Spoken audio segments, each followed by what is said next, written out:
大家好，欢迎来到独处咖啡屋，我是一彩，和你一起了解生活，享受美好的独处时光。今天这期咖啡屋要讲的内容是：衣服脱下来只能扔沙发，次净衣该如何收纳？看了他们家的做法后，真被狠狠上了一课。希望你喜欢，订阅支持。你是否也遇到过这样的困扰呢？那些只穿过1次或2次，暂时还不需要清洗，或者第二天可能不会再次穿上的衣物，我们通常称它们为次净衣。这些衣服到底该放在哪里呢？在炎热夏季，这个问题或许并不那么明显，但到了如今这个季节，每次回家脱下的衣物，你又会如何安置它们呢？以前单身独自居住时，我常常回家后随手将衣物抛向沙发，如果第二天我打算换上另一件衣服，那么沙发上的那件自然就得暂时搁置。随着时间的推移，沙发上的衣物逐渐堆积，慢慢的少发上就长出越来越多的衣服。这并非我一家独有，我见过飘窗长衣服、椅子上长衣服、跑步机长衣服的情况，看起来总是那么杂乱无章。起初我以为这只是个人的生活习惯所致，但当我观察了邻居家的收纳设计后，我意识到这其实是一个可以被轻松解决的问题。今天这期咖啡屋，一彩和你一起分享关于衣物收纳的设计，学习如何让我们的生活空间更加整洁有序。1. 玄关收纳。很多人一进门就习惯性的脱衣摘帽，所以最理想的做法是在玄关就把这些事儿搞定。其实操作起来不难，我给你几个建议。你可以看看玄关的墙面，找个空地方装个简单的挂衣杆，衣服、包包、帽子都能往上挂，省心又省力。或者呢，你也可以考虑装个洞洞板，这样收纳空间更大，还能顺便美化一下墙面。而且洞洞板搭配挂钩，有很强的可塑性，配上适当的小配件，几乎可以收纳所有我们出门需要的小东西。如果玄关空间允许，做个40厘米深的鞋柜，把挂衣区和鞋柜结合在一起，也是个挺实用的方案。挂衣区可以设计成隐藏式的，这样玄关看起来更清爽。当然，开放式的设计也不错，拿取东西更方便。2. 阳台衣帽柜。在传统做法中，阳台储物柜通常用来存放杂物为主，但如果你连晒干的衣服都懒得收进房间衣柜，那不妨把阳台杂物柜改造成衣帽柜，这样能大大缩短日常活动线。柜内设计可以以挂衣区为主，再配上裤夹，既省去了叠衣服的麻烦，又提高了收纳效率。另外，柜门处的空间也别浪费，帽子、袜子、腰带、内裤等小件衣物都可以放在这里。3. 阳台次净衣区。阳台的妙用远不止添置一个衣帽柜，还能打造出一块次净衣区。脱下的那些穿过但还不用立刻清洗的外套，如果有了专属区域悬挂，家里就会变得井井有条。也可以再加一个脏衣篓，脏衣服直接丢进去，待到清洗时直接倒入洗衣机，非常方便。次净衣区的作用远不止这些，还可以用来悬挂外套，无论是穿过不需要清洗的外套，还是暂时闲置不想弄皱的大衣，都可以挂在这里。这样一来，阳台不仅整洁有序，外套还能自然通风，不易褶皱。更妙的是，这块区域还能临时充当晾衣区，洗完的小件衣物或是需要稍作晾晒的衣物，都可以随手挂起。顶天立地的衣架设计不仅省空间，还增添了更多使用的灵活性。4. 客厅储物柜。谁说衣服非得收纳在卧室里？只要客厅有空地做个柜子，衣服也能有个新家。就像图中的衣服收纳区，就是借用了一部分餐边柜的空间。柜子深度40厘米，装上挂衣杆，能挂10多件衣服不在话下。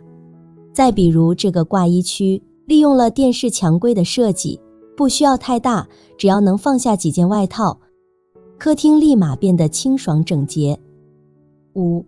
卧室次一净区。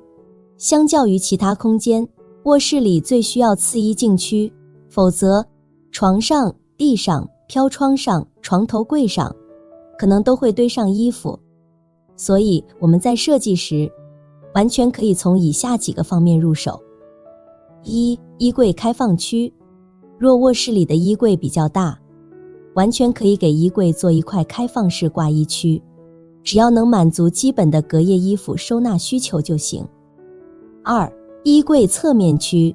若卧室里的衣柜设计在了床头一侧，那么可以在衣柜侧面设计一块次净衣区，深度43厘米，中间挂衣区，衣架纵向安装，下方做2个抽屉，上方留空放包包。3. 门后收纳区。卧室门后也是一块天然的衣服收纳区，像下图中的门口墙体原本就凹陷进去了一些，所以安装几个折叠挂钩刚好适合挂衣服。需要注意的，这种收纳方式只能安装的细，否则当门打开后就会被衣服抵住。图中的卧室开门就面对着衣柜，虽说门后只有10厘米左右的深度，但安装上顶天立地衣架后，同样可以用来挂衣服，甚至不会对开门产生任何影响。最省心的挂衣方式就是图中这种挂钩和塑料链条组合了，把它挂到门山上就行。4.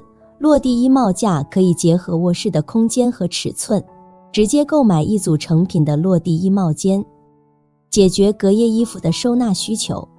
可以放在床尾与斗柜组合在一起，既美观又有较强的收纳力，也可以放在床头一侧与床头柜组合，满足不同的功能需求。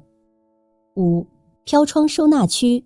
有飘窗的家庭可以利用飘窗设计挂衣区，可以直接在飘窗顶上安装挂衣杆，也可以在飘窗一侧安装上隐形晾衣绳。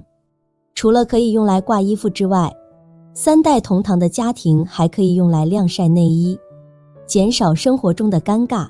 你还可以在飘窗侧面摆放一个成品落地衣架，再通过窗帘遮挡，不仅不会凌乱，还方便了通风。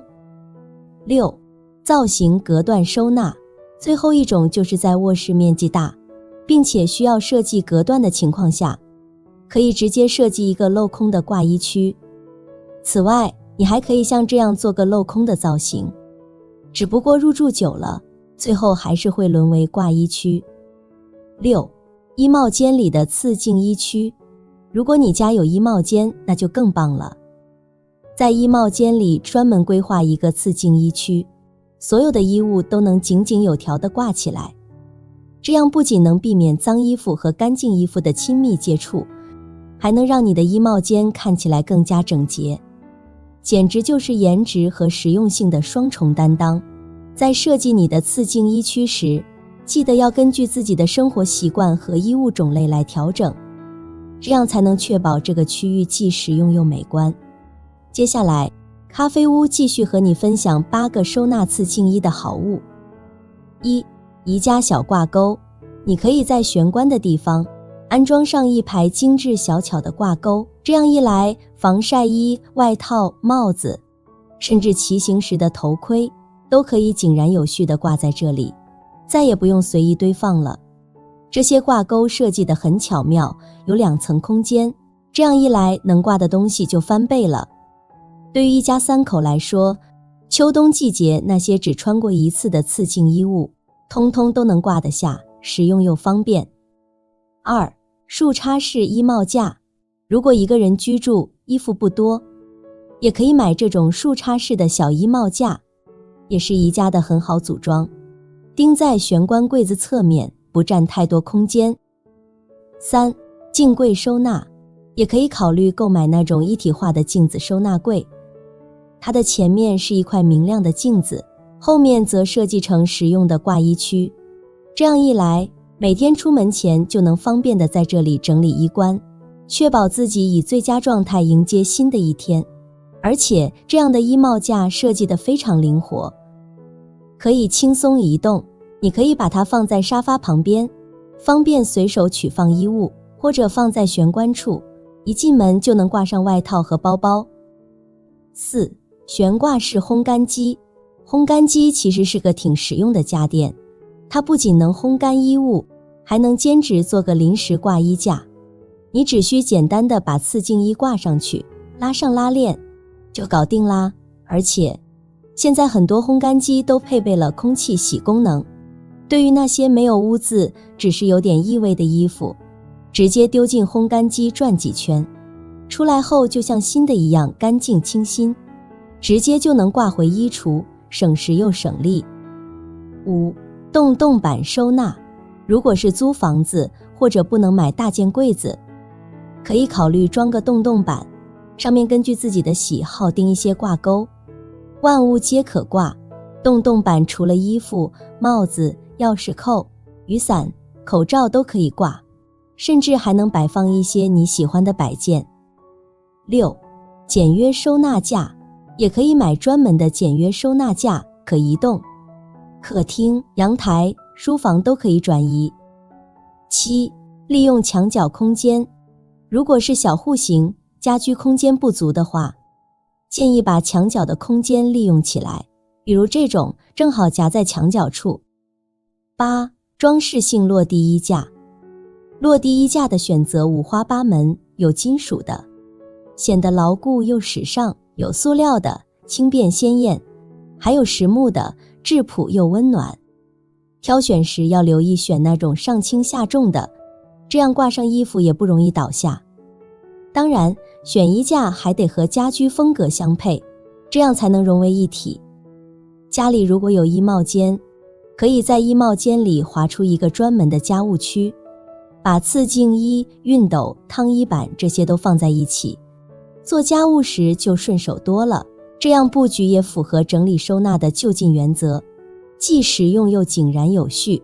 以上关于次净衣区的收纳设计就分享完了，但是很多朋友还会发现，就算是设计好了次净衣区，衣服的小山只是从椅子上挪到了各种衣架上、筐里，设计的这个次净衣收纳区怎么总也不够用。1. 为什么次净衣区会变成杂物区？我们一起来看看，为什么次净衣区为何总是越用越乱，越用越不够用。第一，次净衣的范围太广了，在干净和脏之间有一个巨大的灰色地带，次净衣架的出现让这些流浪汉顿时有了去处。在我的次净衣架上就经常有背心、毛衣、衬衫、运动衣裤、游泳的套装、只穿了一次的踩脚裤袜、口罩、洗完没干透的床单、无处安放的腰带、睡衣、发带、刚用完的浴巾，等待送去干洗的西服，等待手洗的羊毛衫、各种包包、赠送的购物布袋、取下来的空衣架等。直到有一次小衣架摇摇欲坠，我终于意识到问题的严重性，原来它已经变成了另一个衣柜。第二，次净衣只会越长越多。你的衣橱里挂满了各式各样的衣物，在阳光明媚的第一天，你精心挑选了 A 穿上身，到了第二天 A 被脱下，随手甩进了次净衣区，你又换上了衣服 B。 第三天 B 也步入了 A 的后尘，被甩进了次净衣区，而 C 则成了你的新宠。就这样日复一日，你的干净衣服越来越少，次净衣却堆积得越来越高。望着这座次净衣山，你开始陷入了纠结。 A 本来就有些许污渍，不如洗了吧。 B 看起来还挺干净，能再穿一天，于是就被放回了衣柜。至于 C， 刚开始穿的时候确实不脏，但在这次净衣山里躺了这么久，似乎也变得脏了，干脆也一并洗了吧。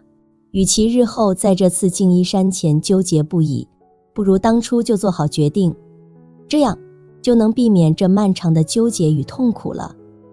第三，次净衣还会越积越脏。我常犯一个毛病，那就是老是不经意间把脏衣服和稍微干净点的衣服混在一起。每次准备洗衣服前，我都得像侦探一样仔细甄别一番，碰到那些模棱两可的，我就得仔细观察衣服的干净程度，看看皱不皱，实在拿不准主意，还得凑近鼻子嗅一嗅。说实话，这种做法确实挺不讲究卫生的。谁不想自己的衣服都整整洁洁、板板正正的呢？可为什么还是会混在一起呢？就是因为有些脏衣服不能直接往脏衣篓里一丢了事，可又因为脏，没法往衣柜里放。没办法，我只好暂时把它们和稍微干净点的衣服放一块儿。结果时间一长，那些本来不脏的衣服也被污染了。2. 好收纳前提，做好次净衣分类。衣服刚换下来的时候，我们就得给它进行分类，要么是清爽干净的，要么就是等着处理的脏衣服。要是不分类，随便乱放，哪怕有再大的次净衣区，那也迟早得乱成一团。先说脏衣服的分类吧，能扔洗衣机洗的，比如打底衣裤、运动服、袜子这些，平时就丢脏衣篓里，等攒够了一并塞洗衣机里搞定。需要手洗的，像内衣裤、特殊面料、怕染色的浅衣服、怕皱的衬衫等，都得好好挂着或叠起来，放在衣柜的脏衣区。还有那些需要送去干洗的，也是挂好或叠整齐，跟手洗的衣服放一块儿，等有空了拿去处理。再来说干净衣服，普通的干净衣服收纳在衣柜内，日常穿的外套、常用外套、帽子、围巾等挂在玄关，建议每天回来之后用消毒喷雾喷一喷。最后是关于次净衣，有以下2个原则。原则1，不留灰色地带，夏天那些轻便的衣物就别再堆到次净衣区了，想再穿的话，要么手洗一番，要么送去干洗，要么直接丢进洗衣机搞定。至于春秋冬的衣物，次净衣区就留给厚实的外套、外裤，还有那些讲究的特殊面料衣服，它们不适合频繁洗涤。那些你觉得还能再穿一次的贴身衣物，也别拖沓，直接归到脏衣服堆里，毕竟90%的概率你不会再穿它们。洗干净收好，下次想穿时也干干净净。原则2，保持相对整洁，养成良好的收纳习惯至关重要，否则再多的收纳工具也不过是新的次净衣堆积地。每天分类衣物确实有些繁琐，特别是换季时节，薄外套和厚外套需要频繁替换。不过我们可以按照自己的节奏，每周安排1到2次的时间进行衣物分类和收纳，这样家里就能保持相对的整洁，看起来也会更加清爽。以上就是关于衣服收纳的一些思路了。